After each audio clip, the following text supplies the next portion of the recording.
Assalamualaikum warahmatullahi wabarakatuh, ibu-ibu sekalian. Bagaimana kabarnya pada pagi hari ini? Semoga sehat selalu ya. Jadi pada kesempatan pagi hari ini kita akan sharing atau bertukar informasi tentang sebuah penyakit pada anak. Sebelumnya ada yang tahu penyakit apakah itu? Ya betul, sesuai judulnya. Kita akan membahas tentang penyakit TB paru, khususnya pada anak-anak. Jadi yang pertama, apa itu TB paru pada anak? TB paru pada anak adalah penyakit yang terjadi karena anak menghirup bakteri. Nama bakterinya adalah Mycobacterium tuberculosis yang berada di udara. Jadi bakterinya ini hidupnya ada di udara, ibu-ibu. Nah, selanjutnya, jadi kenapa sih kita harus membahas ini? Karena ini sangat penting, ibu-ibu. Jadi kita sebagai orang tua harus menjaga anak-anak kita karena kasus TB paru sendiri ini termasuknya sangat tinggi, ibu-ibu. Di dunia itu sudah terjadi 10,4 juta kasus. Nah, 5 negara tertinggi di dunia itu Indonesia dapat ranking 3, ibu-ibu. Jadi kita ini tinggal di negara Indonesia, berarti kita termasuk masyarakat yang mempunyai faktor resiko tinggi terkena TB paru. Sampai sini paham ya ibu-ibu? Ya, baik. Jadi untuk selanjutnya, penyakit ini atau bakteri ini tidak hanya menginfeksi pada paru-paru, tetapi bisa menyebar atau menginfeksi kalau awalnya di paru ibu-ibu, tapi kalau tidak tertangani secepatnya itu bisa menyebar, bisa ke kelenjar getah bening, bisa ke usus, bisa ke tulang, dan juga yang terparah itu bisa ke otak. Nah, untuk bagaimana kita bisa tahu mana yang penyakit TB paru, mana yang bukan, maka kita harus mengenali tanda-tanda dan gejalanya, ibu-ibu. Nah, untuk tanda dan gejalanya, yang pertama ada batuk lebih dari 3 minggu. Nah, untuk batuknya sendiri kadang-kadang bisa disertai dengan darah, ibu-ibu. Jadi kalau misalnya anak-anak kita itu batuk dan batuknya itu ada yang berdarah, kita harus cepat-cepat waspada dan segera periksa ke dokter ya ibu-ibu. Kemudian untuk gejala selanjutnya yaitu berkeringat pada malam hari tanpa melakukan aktivitas. Jadi yang dimaksud di sini adalah anak tidak sedang bermain, tidak sedang berlari-lari atau olahraga, tapi sedang istirahat tapi tiba-tiba keringatnya banyak, ibu-ibu. Nah, itu juga harus diwaspadai. Kemudian bisa disertai dengan demam tinggi dan juga penurunan berat badan secara drastis selama 2 bulan berturut-turut. Dikarenakan apa? Karena anak yang menderita TB paru ini nafsu makannya bisa menurun, ibu-ibu. Jadi karena nafsu makan menurun ini bisa menurunkan berat badan. Oke, selanjutnya. Nah, siapa sih anak-anak yang berisiko terkena TB paru? Jadi yang pertama yaitu anak yang berusia di bawah 5 tahun. Kemudian yang kedua, anak yang menderita penyakit HIV. Seperti yang kita tahu, penyakit HIV itu bisa menyebabkan daya tahan tubuh anak-anak kita itu menurun. Jadi gampang atau mudah terserang penyakit. Nah, termasuk TB paru ini. Kemudian yang ketiga yaitu berkontak erat dengan pasien TBC.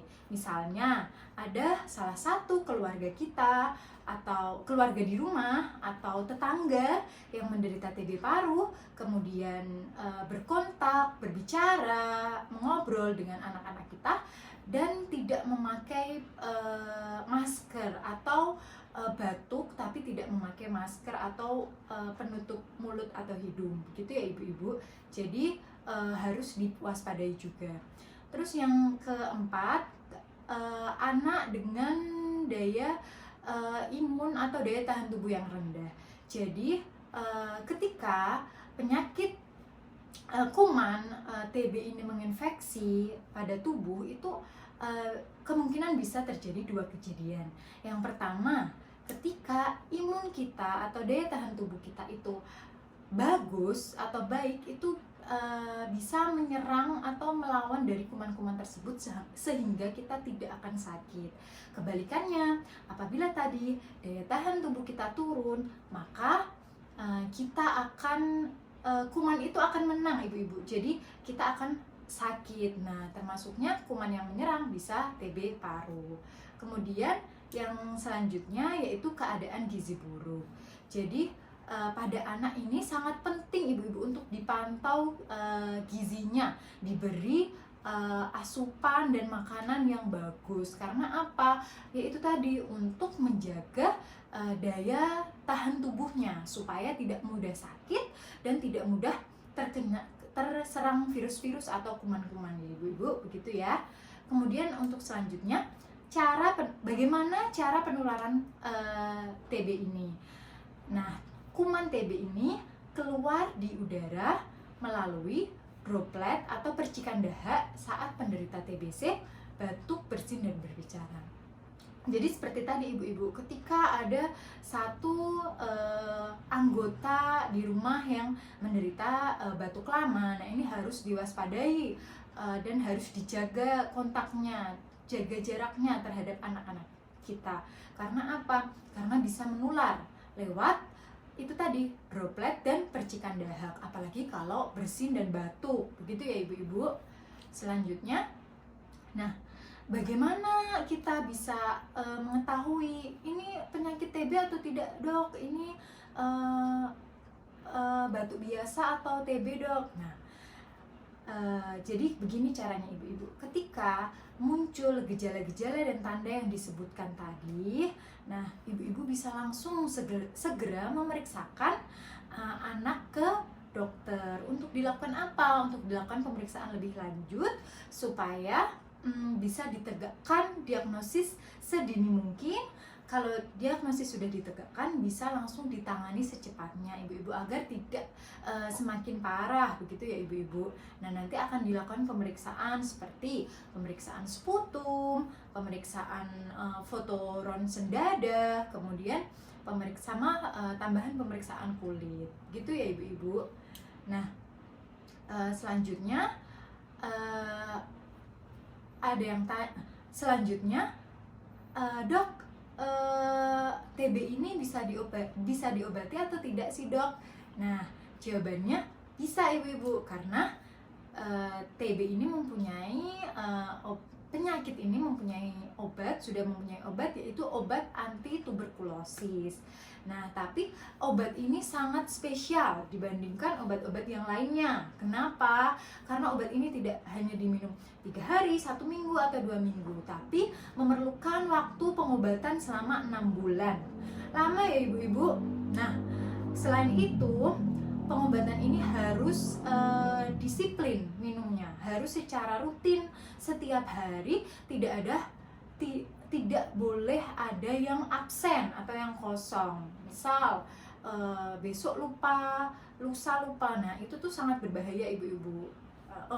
Kenapa berbahaya? Karena bisa memicu terjadinya resistensi obat, atau gampangannya itu obatnya itu nanti yang seharusnya membunuh kuman-kuman itu malah tidak bekerja secara optimal ibu-ibu. Jadi kumannya tidak terbunuh. Seperti itu ya ibu-ibu. Jadi diingat, pengobatannya adalah 6 bulan. Selanjutnya, nah, daripada kita pusing memikirkan pengobatannya yang sangat lama itu, alangkah lebih baiknya kita mencegahnya, atau mencegah lebih baik daripada mengobati. Begitu? Bukan ibu-ibu? Ya kan? Nah, untuk cara pencegahannya sendiri, itu yang pertama ada melakukan imunisasi BCG pada bayi. Bisa pada usia 1 minggu atau 1 bulan. Harus dipastikan ya ibu-ibu, waktu anak kita lahir itu harus dipastikan harus mendapatkan imunisasi BCG. Supaya apa? Supaya nanti ketika besar atau ketika dalam masa pertumbuhan itu anak tidak mudah terserang infeksi atau penyakit. Kalaupun terserang, resikonya lebih rendah dibandingkan tidak melakukan imunisasi sama sekali. Begitu ya ibu-ibu. Kemudian yang kedua, kuman TB ini itu sangat senang di dalam tempat yang lembab ibu-ibu. Jadi sarangnya itu di tempat yang lembab dan dia itu bisa mati di tempat yang panas ibu-ibu. Jadi kita harus memastikan rumah kita itu bisa mendapatkan udara segar dan sinar matahari yang baik atau yang optimal. Dengan cara apa? Dengan cara membuka jendela, membuat ventilasi di rumah, seperti itu ya ibu-ibu. Kemudian yang terakhir yaitu apabila tadi ada salah satu dari anggota keluarga kita ataupun tetangga kita yang di sekitar kita yang berinteraksi dengan kita dan anak-anak kita, sebaiknya diberitahu untuk ketika bersin atau batuk itu menggunakan etika batuk dan bersin yang benar. Seperti apa? Yaitu ketika batuk atau bersin itu ditutup mulutnya ibu-ibu. Menggunakan apa? Bisa menggunakan sapu tangan, bisa menggunakan masker, dan bisa menggunakan tisu. Kalau tidak punya ketiganya bagaimana dok? Gitu. Tenang ibu-ibu, bisa menggunakan lengan. Jadi kalau bersin ditutup pakai lengan itu bisa. Gitu ya ibu-ibu. Baik, sampai sini ada yang ingin ditanyakan? Tidak ya? Oke, terima kasih. Semoga sharing kita pada pagi hari ini bermanfaat dan ibu-ibu bisa mengaplikasikannya di rumah, karena ini sangat penting ya ibu-ibu, karena untuk mencegah dari penularan TB dan supaya anak kita itu aman gitu ibu-ibu. Baik ibu-ibu, terima kasih atas kerjasamanya. Assalamualaikum warahmatullahi wabarakatuh.